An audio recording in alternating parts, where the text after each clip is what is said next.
one last time here. My sick wife in the background. Sorry. Let me know how the streaming stuff works here directly. I've decreased the encoding rate again, as well as turned on the quality of service management in my router and gave my PC highest priority. So again, back to what I was trying to accomplish here. Hopefully, get her a bag of hulls. Yeah, I'm sure that's exactly what she needs. What I'm what I'm trying to accomplish here is installation of the Maximus SD tool on this Corona 4 gig NAND console. And what we've done so far is pretend the see if I can make this focus. There we go. Pretend the solder pads and got everything queued up so that we can begin installing our tiny little pin header here. We're working on fixing the stream. Is it still bad? It should be better. Let me ask. Chicken bouillon. Thank you, everyone.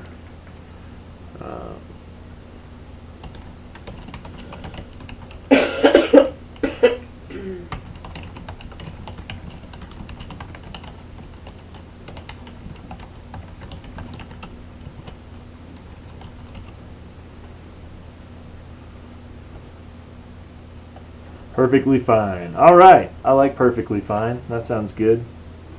So, to the image that I had on screen, what I'm trying to explain here is that the pads here are a direct correlation to this set of pads on screen now in the image. And just like in the... Okay, it's back. It what? It what? Lag?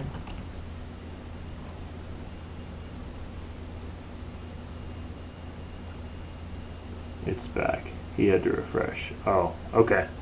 Xbox modder had to refresh. So anyway, I'm essentially following the diagram of the image here as to which pins need to be connected. 5, 7, and 9 don't have any, and 8, 10, and 12 do also not need to be used. So to get back on the actual image and the installation here, what I'm going to do is pre-tin the couple of them. So even though they have a little bit of solder on there, I'm kind of just going to mix my own solder and get the points ready to roll here.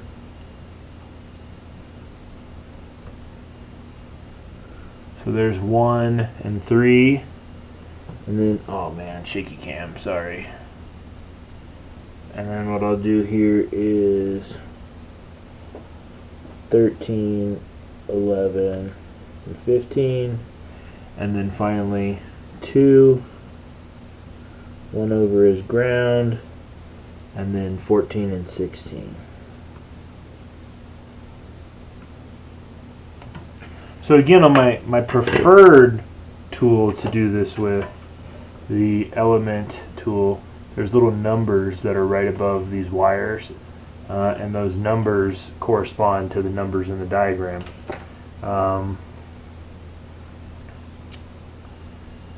Johnny Gunn's Demon tutorial. Yeah, I've watched that before. That was pretty good. No buffering. TWN. Do I like Kodi? I use Plex.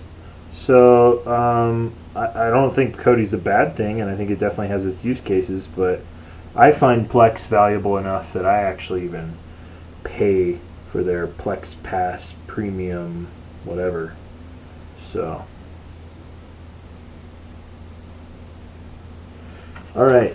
Here I am. I'm about to try to start installing my my preferred method here. So what I'm going to do now is just kind of position the pin headers get it right about where I want it, and then I'm going to tack it on at the corners first, and then go back through and do all of the other parts. Apologies in advance if my my volume is not great.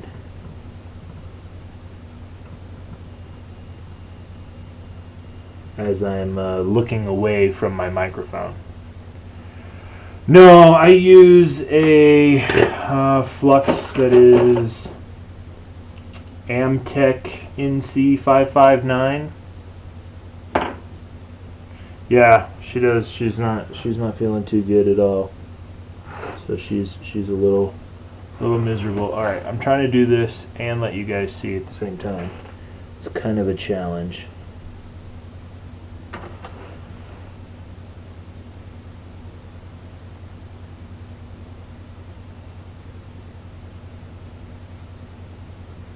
There we go.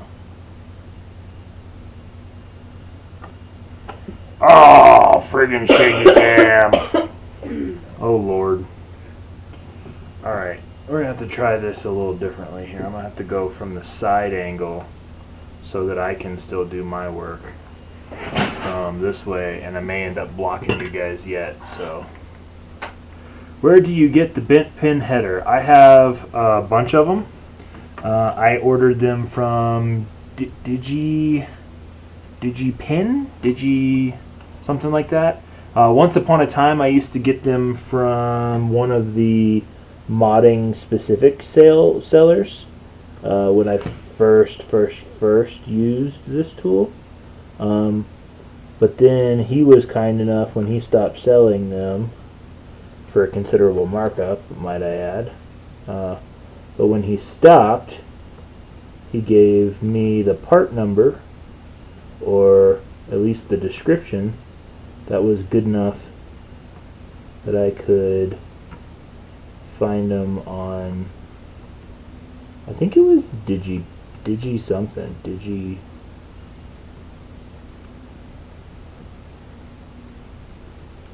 man.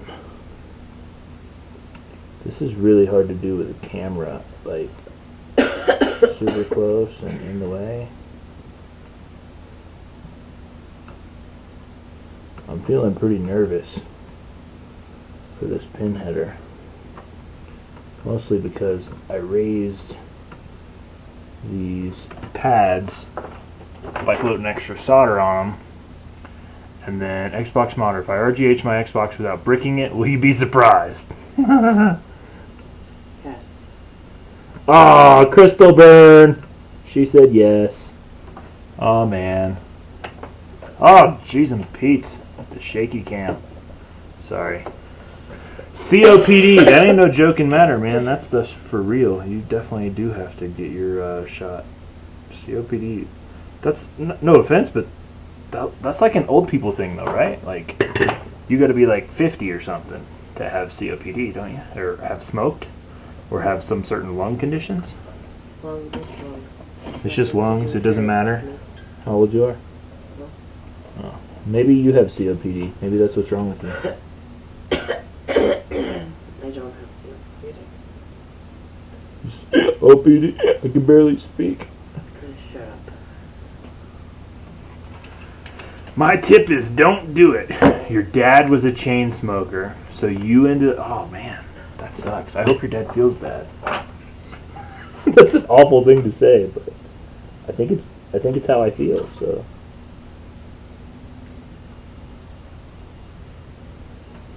There we go.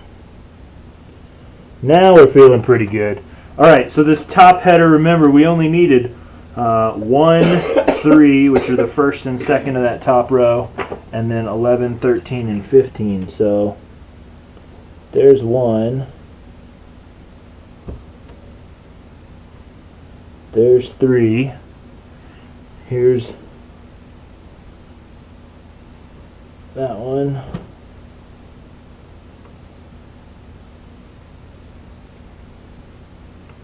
Coming at this sideways for you guys. I hope this is getting on camera. There we go. So we did first one, second one, which I'm jumping. So 1, 2, and then 1, 2, 3 on the end. Those are the only ones that are actually connected. The 3 in the center there don't need to be done, so better to skip them than accidentally bridge the pins. All right, so rotating the thing around to whatever I just unplugged. Now we're looking at the bottom side here. So we've got 2, which will be the first one, and then a ground, and then the 2 on the end down here, 14 and 16. And these have kind of shifted out of alignment to a degree, so it's going to be a little difficult. What did I change on the stream? Primarily, I went into the quality of service settings on my router and made my computer priority number 1 for everything. So probably anybody else in my house that's trying to get bandwidth right now is totally screwed, but nobody else is really in my house right now, so shouldn't matter. What's up, Drunk Doctor Gaming? Exolayer shots in the back of both arms every 2 weeks for like, dude, that sucks. Alright, so there's 1 in the ground, so now we just need 14 and 16. So, try to do these.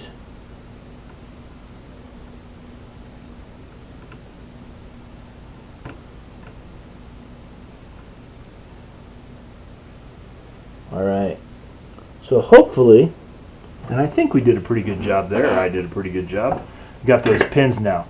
So the other bit about the SD tool that's a little weird is that the documentation mentions that you can install the wire between pin 15, which is the top right one, and then the side of the crystal here, and then just leave it permanently installed throughout the mod. But frankly, that's just not true. The wire that runs between pin 15 and the crystal is what puts the console in like mod mode, or let me rephrase, puts it into read and write the NAND, or read and write the allow the console to interact with the NAND.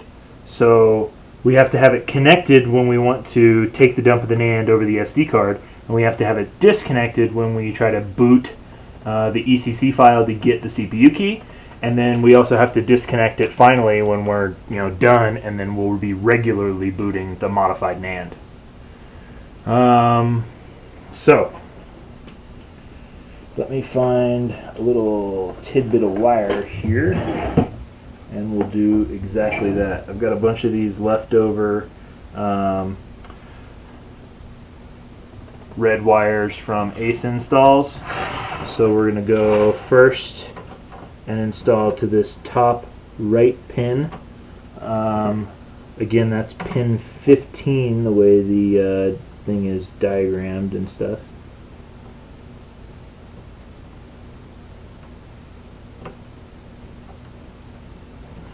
Need a little more solder on my iron. You're getting a good shot of your hand. They're getting a great shot of my hand. Perfect. My hands are beautiful, so working man's hands. Alright, I'm going to pre-tin this bad boy a little better. And then go right in for that. It should just, there we go, melt right into it. Alright, and then on this side of the console, I'm trying not to move the camera to end up with shaky cam too much. So I've applied some flux, but when I burn that off, you can see that it's just a flat pad there that we're just going to melt a solder ball to real easy. And then we're going to take this wire and just bridge. So right now, with this wire in place, the console is set up in read the NAND mode, meaning that if we tried to boot it right now, it would not successfully boot, and it would instead just spin without ever actually even giving an error code, because as far as the console knows, it can't even talk to its own NAND right now. So what I'm going to do now is take my SD tool, right? So my Maximus SD tool. Note that the pad on the pin header end is bridged. That little blob there is a bridge, just a solder blob across that area. I'm not using the SD tool because this is the item that I sell and that I have more of, and I want to demonstrate its use so that I can link this video on the product page. I absolutely prefer and use this SD tool. This was an early one that I got from Mod Shop for beta evaluation, but I can't get any more of them and I don't have them to resell. So I'm doing it this way primarily for demonstration purposes. So what I'm doing here is just plugging in that pin header right on top of the row of pins that we've soldered in. And be careful, it is possible to accidentally get your connection between the two rows of pins like I just did a second ago, and it doesn't work that way, obviously. So that's the directionality that it should be going in, and then your SD card reader writer will come off like that. So what I'll do now is actually just attach power to the rear of the console. So I'm not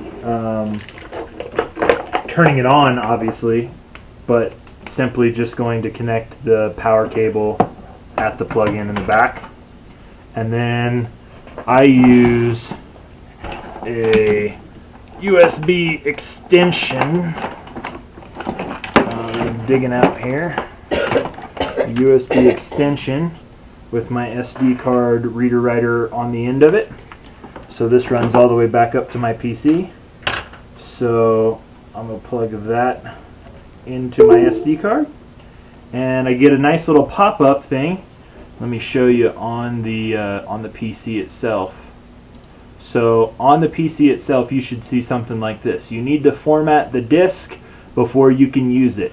You do not actually want to say format it, but you do want this message to come up. So I'm going to say cancel, and then I get this location not accessible, so I just say OK. So now within JRunner, what I'm going to do here is click the Read NAND button. At the input name thing that comes up, I just click OK. And then because it knows that I don't have a NANDEX, it doesn't see that here or anything, it is just asking me for what type of console it is. So if I tell it it's a Corona 4 gig, it pops up here and we can see drive letter F, approximately 4 gigs in space. There's the size there, and I'm just going to say read. So this is generating my NAND dump 1. And this is the part I love about 4 gig Coronas. It goes so very fast. There's my NAND dump 2. If I hit my show working folder, you can see the two files there, NAND dump 1, NAND dump 2. So from here, what I'm going to do is create an ECC file, and I'm actually going to go ahead and write that ECC file. When I click that write button, this button became enabled. So I'll say write, and I get this, you are about to write to F, continue. I'm going to say yes. It just happens real super fast here. I went ahead and wrote my ECC file. So I'm going to close that, and then now actually we're safe to disconnect the SD card from the reader, and then I'm reaching back to the back left and unplugging power from the console. So now I'm just going to go ahead and remove the SD tool altogether. Because we've already written the ECC file, it's not actually necessary to do any other writing to it until we've got our CPU key.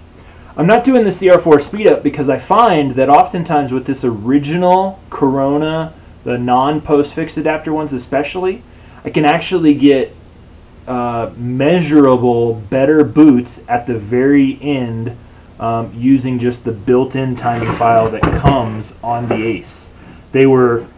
Remember, the ACE chips were specifically engineered originally exclusively for Coronas, so as a result, they work really well with the basic Corona RGH2 ECC. So what I'm doing right now is just kind of prepping my chip.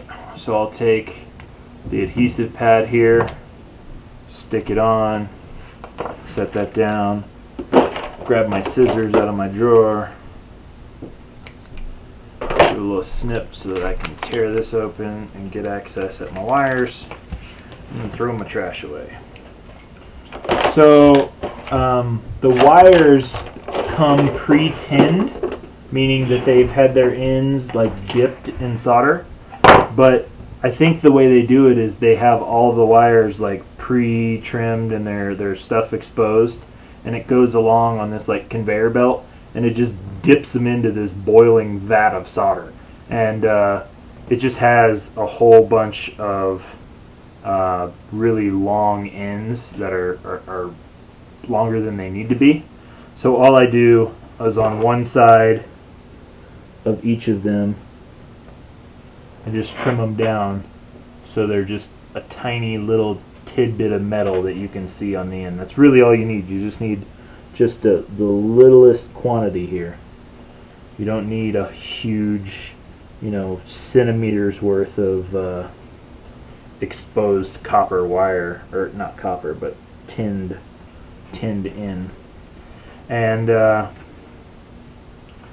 again, I only do this on one side because the side that I connect to the chip itself, the pads are so large that it doesn't really matter. How does RGH work? You know the basic steps. So I've taken some steps to educate myself a little bit more on this, but RGH, fairly high level, is resetting the console when you fail to send a reset pulse to the CPU and successfully override the boot check. So when you're booting the console, the standard hypervisor is not allowing you to run modified code. When you replace that hypervisor with a version that allows you to run modified code, you have to bypass the boot checks in order to boot that modified kind of NAND image. The RGH is sending a specially timed pulse to the CPU that makes it misbehave in the way that it falsely passes that check. So once that check is passed, it's actually the modified version of the hypervisor in the kernel that allows us to do all the cool RGH stuff. The chip's really only purpose is to help us bypass that boot check and boot up the modified image. So right off the bat, so again, what we're doing here is just installing the actual chip itself. Power, ground, E, and F in order. Those are also visible on the ACE website. I think it's x360ace.com. But I've got a couple of those here, I think. Let me check my images real fast, and I'll see if I can throw up something on screen for anybody who would be following around or along with. So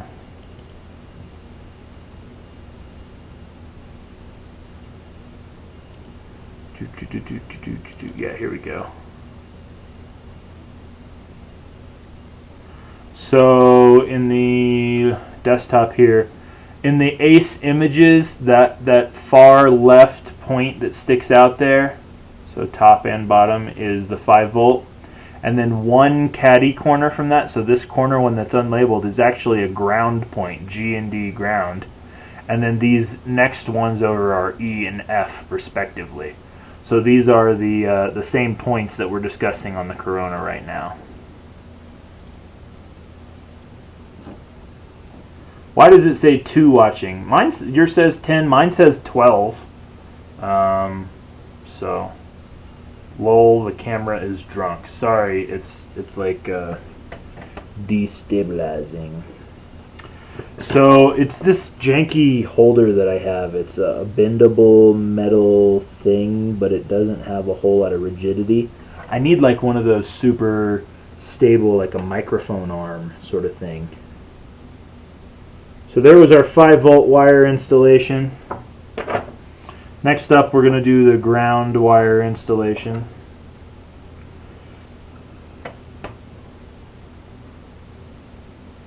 I hope I'm getting these on camera. I'm not actually looking at the feed at the moment.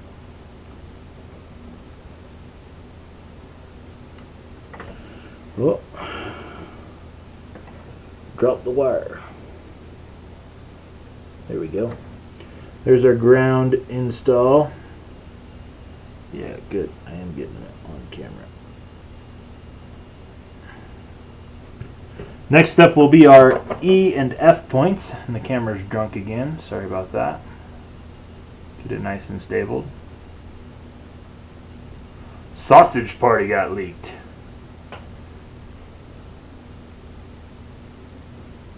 Is it that bad? The motion sick, the little tiny rocking on it? I don't know that I can improve it much.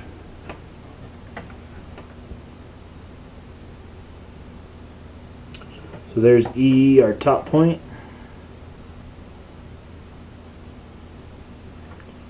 And then last but not least, what we're going to do right there in that little cluster is the F point.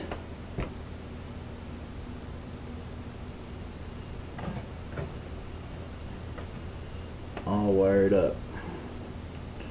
Alright, so now C and D, C being your postfix and D being your CPU RST.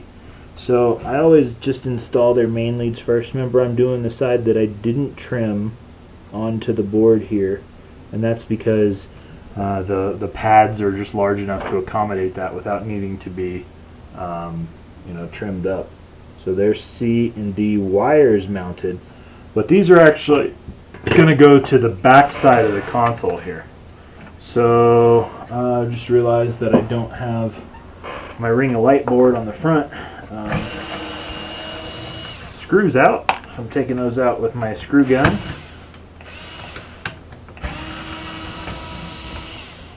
Yeah, I think the PS4 is actually making some progress. I've seen some interesting information about some loaders being released for some of the 1.7 exploits, which are pretty old, but there's supposedly a pretty decent exploit in 3.5 on the PS4.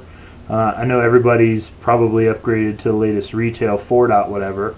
I don't really play my PS4 anymore these days, so I took it off of updates and did whatever, and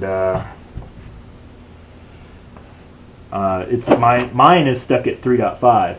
So if and when anything ever gets released for 3.5, if it's remotely able to be something that I can figure out, you can bet you'll see it here for sure. Especially if it's something I can do.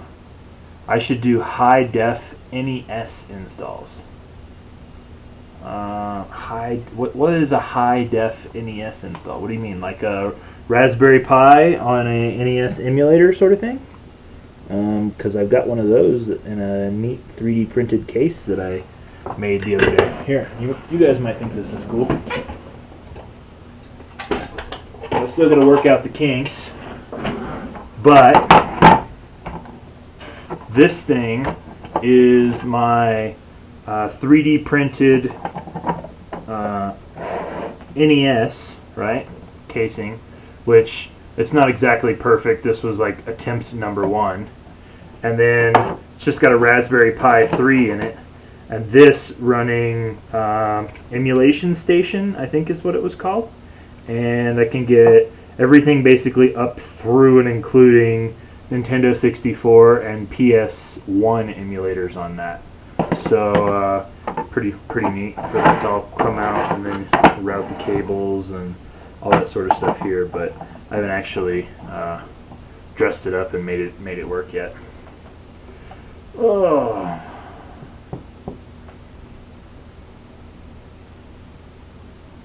There we go. Alright.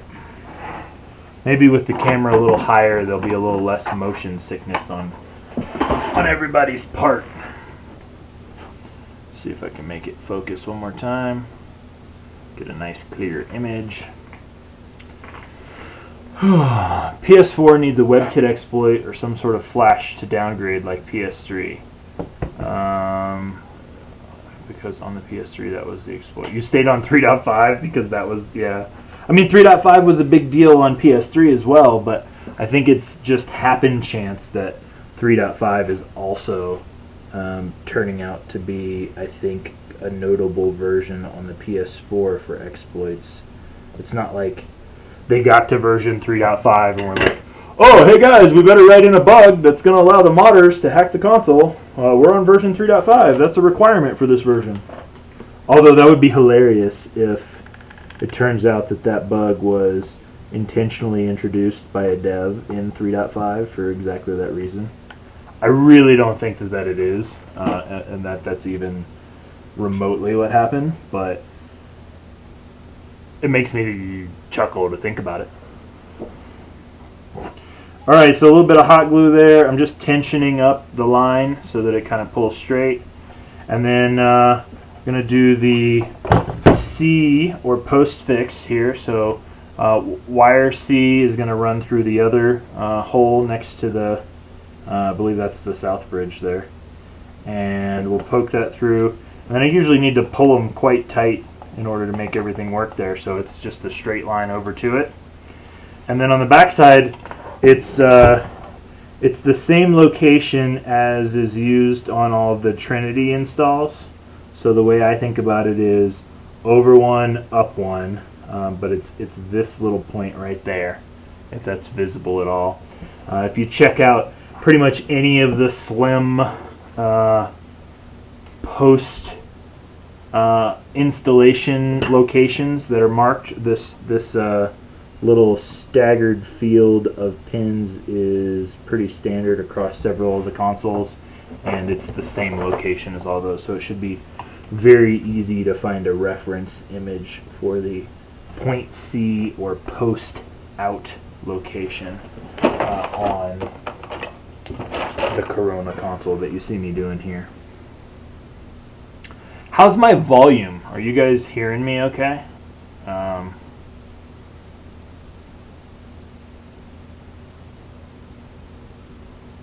DigiKey? That sounds right. Digi. I could look at it. It's mostly red, I think, is like their overall theme of their site. Lots of a utilitarian red kind of thing. Volume is great. Sound is great. Okay, cool.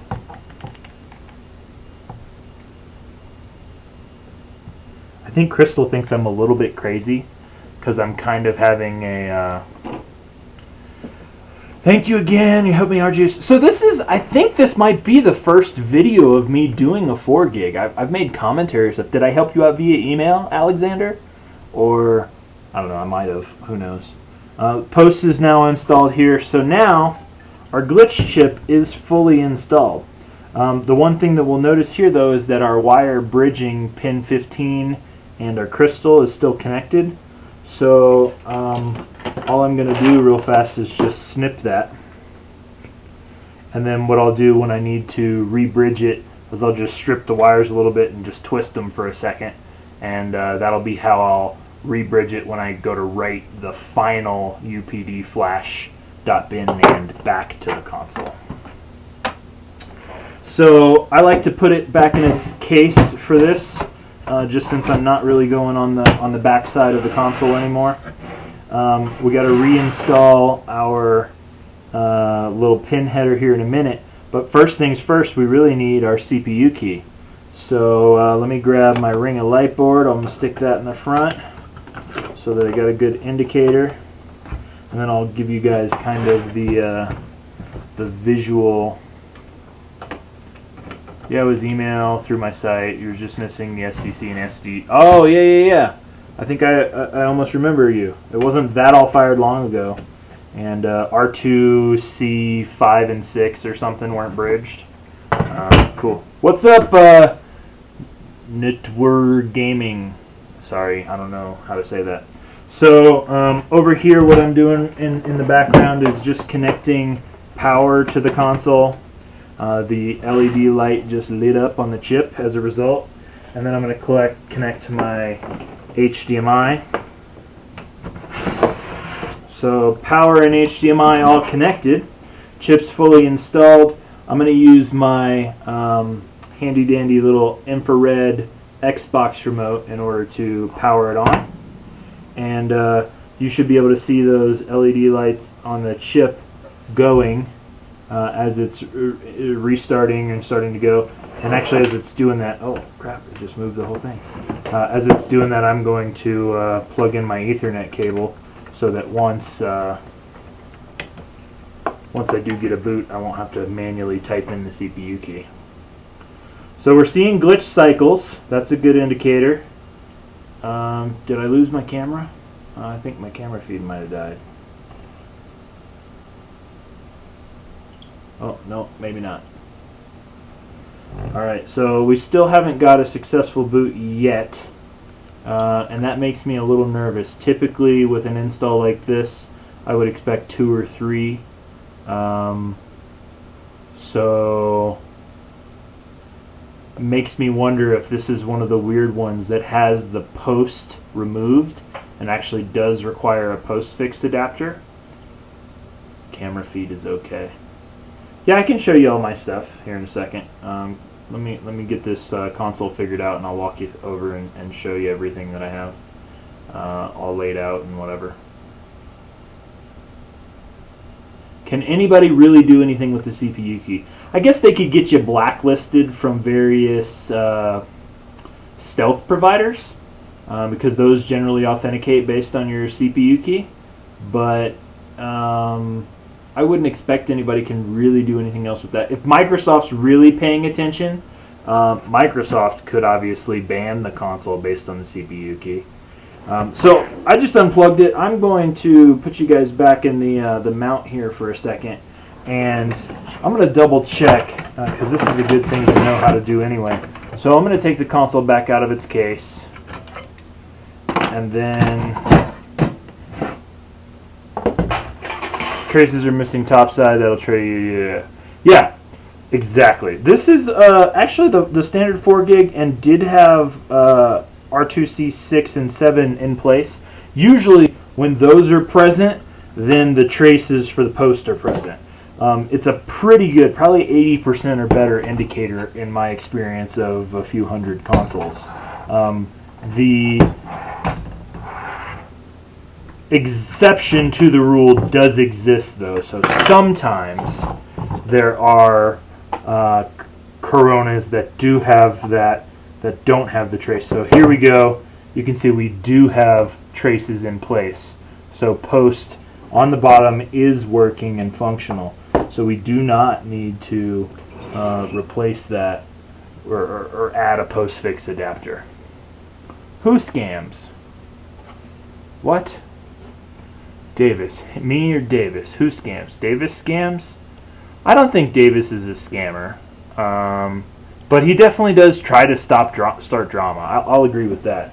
This Davis or Naw cat that is on Instagram, I think, is about the only place that I see him. I barely get on my Instagram, to be frank. So when I get on there, usually there's somebody, him or whatever, trying to talk or start smack. I think it's just an attention getter or something. I don't really care. I've messaged the guy directly a couple of times with some peace offerings. You know, hey, I'm more than willing to talk to him about technique and, you know, try to share processes and ideas and stuff. Salamods, I think, may have gone out of business, but I had a really good working relationship with him. Rodent, I had a really good relationship with. Bacon, before he quit, I had a really good relationship with. I know the guy that runs modshop.co. He's a cool dude. I got no problem with him. I really don't have any problems with anybody. Everybody that I've talked to has been cool. Husker Haven over at Seven Sins is pretty awesome. Yeah, so SRGH, yeah, we'll switch up to that if necessary, but I really want to give a good chance to, and this is just some Arctic Silver. I want to give a good chance to the standard timing before I just kind of give up here. So I'm replacing the thermal paste, Oh, I should clean off the heat sink as well here real fast. So this console isn't sold or ordered or anything. I actually haven't gotten an order for a 4 gig Corona in a while, so this one's just being done ahead of time. It might end up in my bedroom for a while. I've been trying to think about a way to get one of these running Plex, booting directly into it. But since Plex is downloaded as an Xbox Live Arcade app, I don't think I can set a XEX file in Dash Launch as the default boot. Have I tried the muffin files? Davis tried to get down on you for my hot glue usage. Yeah, I saw that crap too. What a stupid thing to worry about, man. Hot glue denatures with a little bit of rubbing alcohol. If it's a 360E, no. Unless this was 360E, it was a modern Xbox. Oh, okay, so the question, he was answering 4 a.m. it's winter. So, yeah, as he says, 360Es later are all Coronas, but the very, very latest, newest ones were, in fact, Winchester, and nobody ever bothered to develop an RGH for that.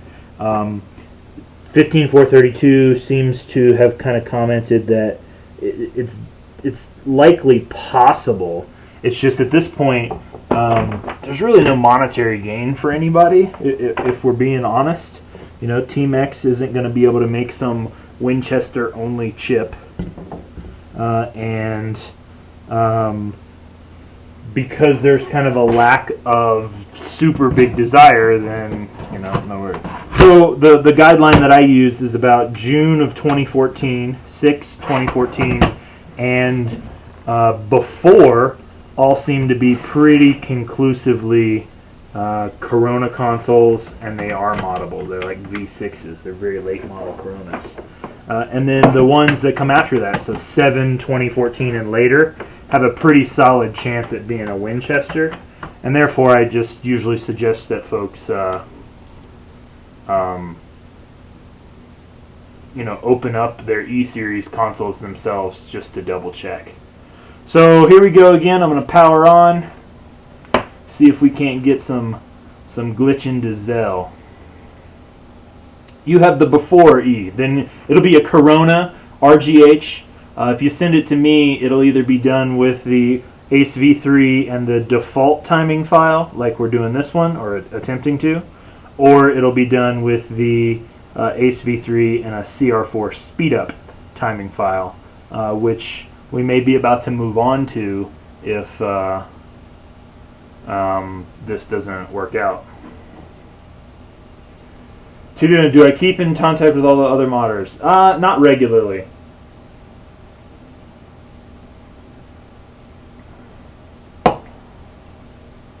Every now and then I reach out to Sala, and say hi and check.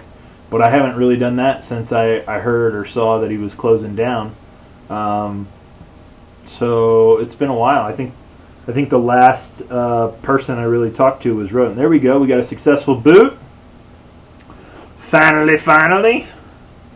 And then we should get Zell on screen here. Yes, sir. Nice. Peachy keen.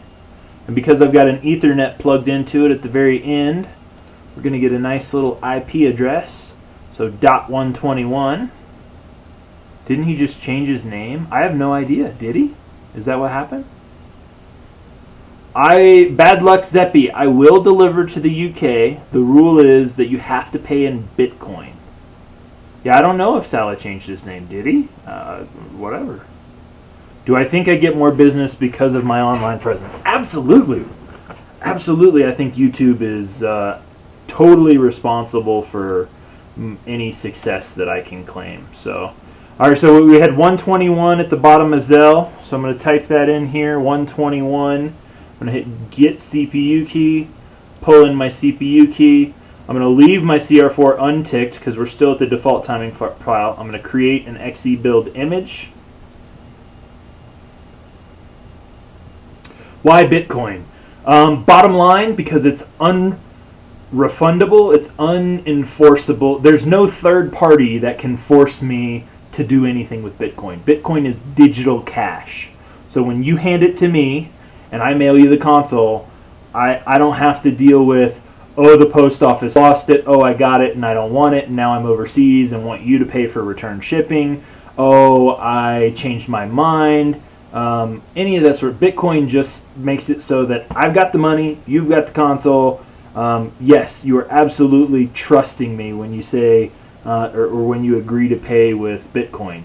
It is totally possible for you to pay somebody with Bitcoin, and because it is like cash in that way, they could never send anything. Like Bitcoin is decentralized. There's not like one way to tell you. Basically, you have to go to an exchange, something like Circle. You can buy Bitcoin with PayPal in some cases, that sort of thing. Yeah, your DVD drive does not make any difference on the RGH process, so I can absolutely RGH the console even if you don't have a DVD drive. Although, from personal experience, you'll have difficulty installing the Avatar update if you don't have the correct DVD drive. So if your plan is to go online, you probably want to get a console with a DVD drive. If your plan is for offline, single-player campaign, playing from your hard drive, trainers, whatever, the same sort of thing that I use my RGHs for, then don't sweat it, and you'll be just fine with no DVD drive. I didn't really strip enough of this to make this easy to twist. I'll get a longer leg there.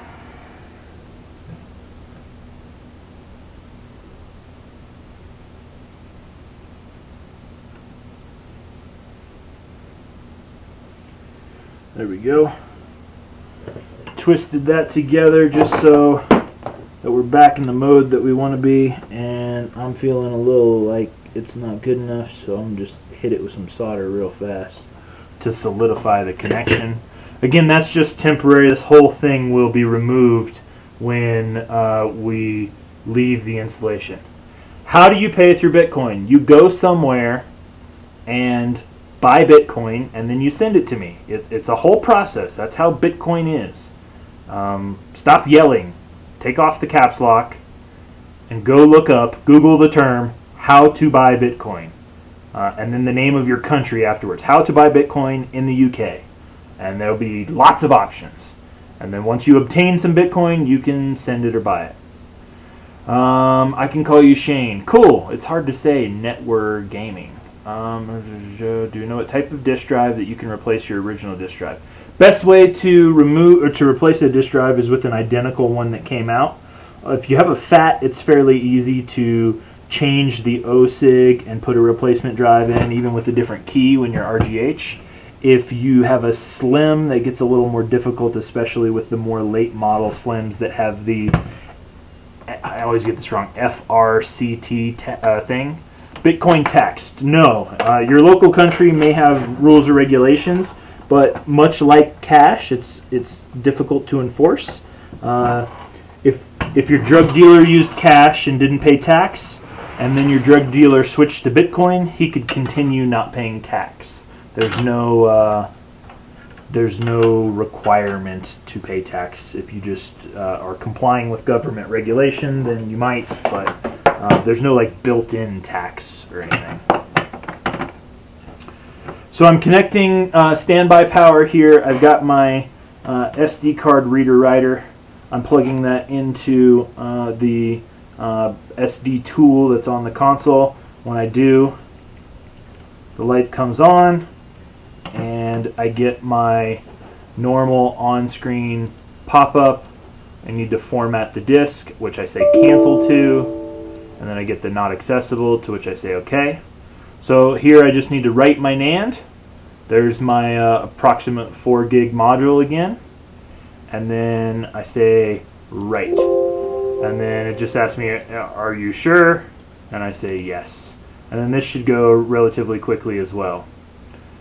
Does it matter if you use a slim disk drive?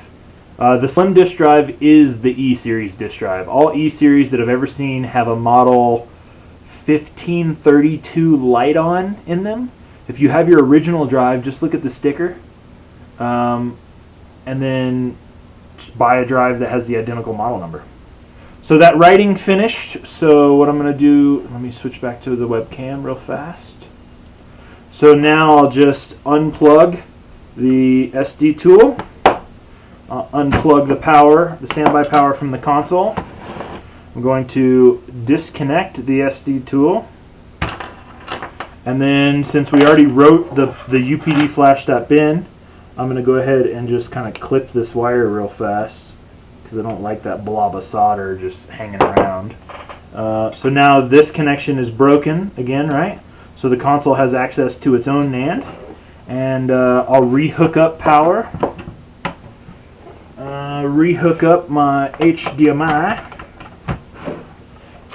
and then use my infrared remote here and turn the console back on. So there's 1, 2, 2, second glitch, really nice. And then now it's going to boot up into a standard looking dashboard for the 360. Oh, it's going to go through that first time setup thing that it wants to do. Who else is legit at Xbox Modder? What are you looking for? What sort of service are you at? How do dual NANDs work? There's a question that I can answer. So dual NANDs are quite literally, the definition is exactly equal to the name. Dual NAND, multiple NANDs, right? So the NAND is the onboard chip that contains the base operating system. The thing that you're seeing in front of you is housed within the onboard NAND flash, the NAND storage. That NAND, there's only one of, and it can only contain either a retail image or a modded image. And really generically, a dual NAND is installation of a chip along with the necessary other points so that it can be switched of a second NAND.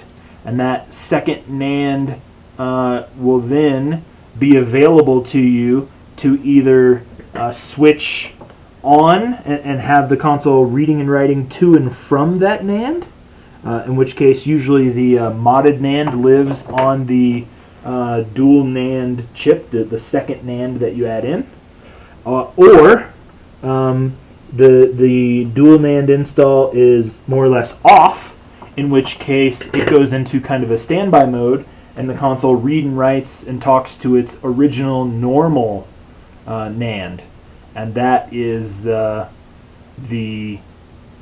retail image typically is on the default NAND. Glow Doll Alliance, RGH Facebook.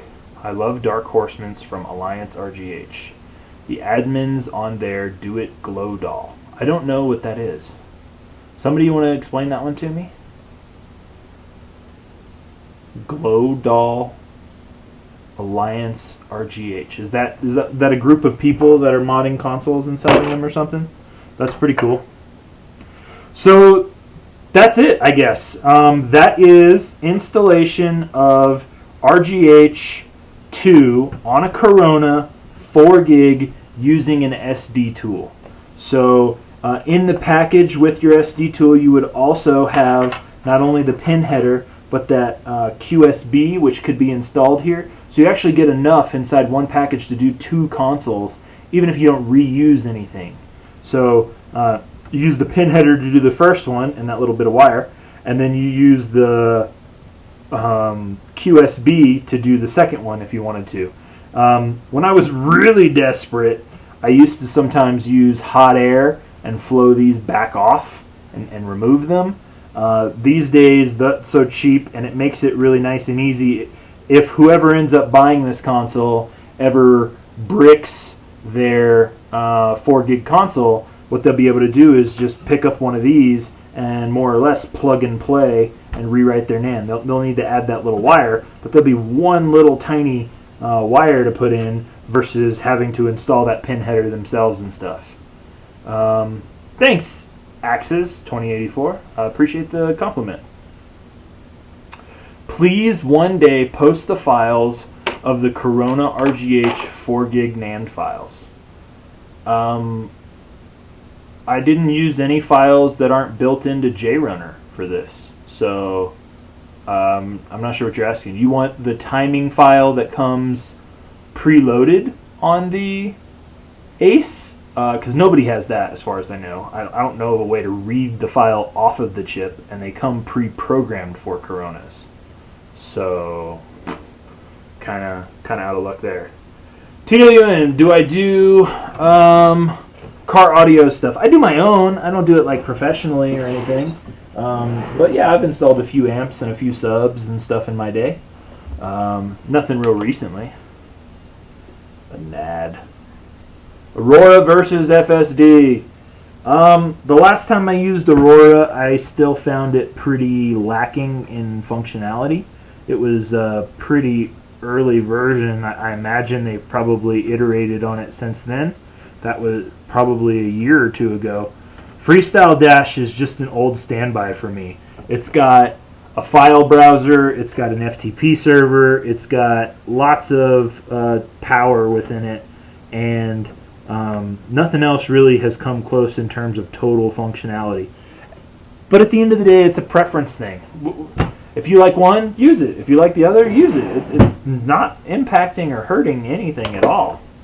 So I just used a little bit of rubbing alcohol on the Q-tip to clean up those points there. I'm going to do the same around the NAND header up here. So I'm going to rub in alcohol, get it in there, and break that flux down. I'm pretty sure, actually it says it right on the bottle, that this is all non-corrosive flux, but I don't like to leave it on there anyway.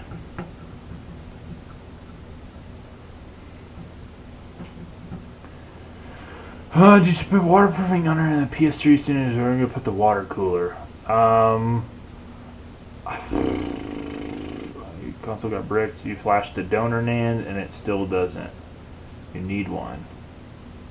Fiscal Matthew Huber. No, I think he needs a donor NAND. Okay. Oh, before I shut down, you wanted me to show you the setup. Okay, that's right.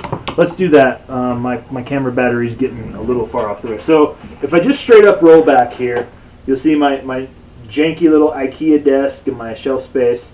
Phantom NZXT PC case, custom build, whatever, because everybody always asks. 40-inch 4K monitor mounted on a mount that actually goes back to the wall there, so it's fully extendable. I can do a tilt with it and that sort of stuff. I got a monitor up top, which is where I route the output from the capture. I've got a HD Hauppauge something that does HDMI capture, and so when I'm doing consoles, I don't have to use the picture-in-picture anymore because that causes my screen to temporarily blank out. So that's my basic setup. Off over here to the right, I've got another 2-station setup that I use for projects and other work with my work computer and stuff. So that's kind of another semi-workstation with another pair of 24-inch screens. And then the actual modding good stuff is over here.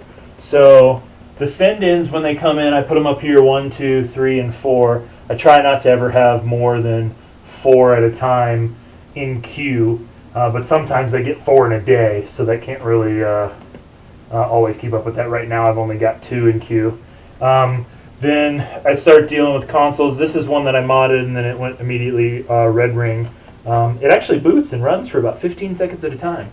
So if anybody wants an RGH that'll run for 15 seconds at a time, hit me up. Pre-modded consoles, ones that I've already got done and ready to go, are here.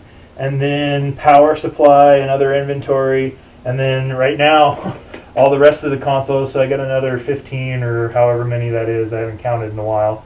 That's just my generic inventory. These are all retail right now, because some of them get X-keyed, some of them get flash, some of them get RGH'd, all that sort of stuff, depending on what people are asking for.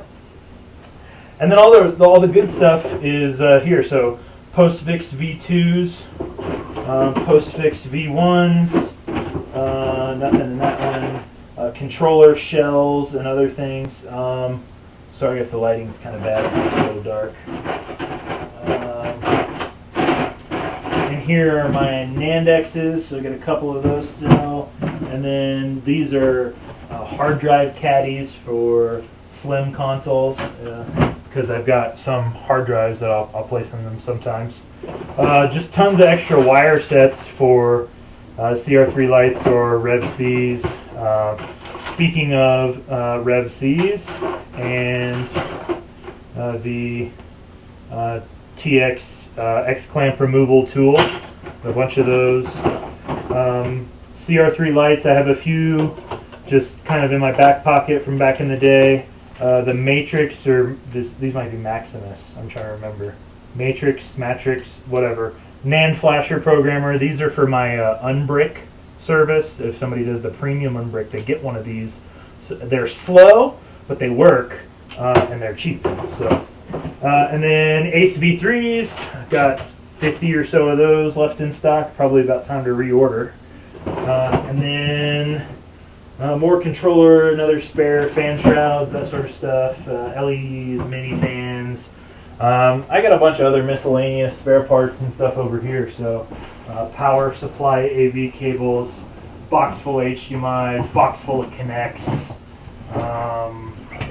Controllers. Man, y'all need to buy some controllers off my website. I need to make them cheaper. But 1, 2, 3... I think this one, no, that's just AV cables. 4. So I got 4 boxes. I probably have roughly 120 Xbox 360 controllers that I could really would prefer to get rid of at this point. So, yeah, the GPUs are just crappy chips. Maybe I haven't fixed my yellow. Xbox modder. Are you a modder? No, I mod, but I don't sell. Okay, cool. Whatever. Oh, mine has been sitting. So there you go. Yeah, I've tried selling some of that stuff on eBay, but man, nobody wants to buy a Xbox 360 used controller. And I don't blame them. Why would you buy a used Xbox 360 controller? Nobody has 360s anymore. Everybody's, I don't think so, man. I've had those controllers listed on with custom LEDs, so customer's choice, red, blue, yellow, orange, whatever. For like $19, $15. Right now, you can go on my website for $12.99 and buy a custom controller. No, I don't fix yellow light of death. I don't fix red ring of death either. I don't do any overheating related repairs. So sorry about that. Thank you guys so much for watching. I really appreciate it. I hope you guys have a great night. Hopefully this 4 gig install was entertaining and educational. Thanks for watching. Talk to you guys later.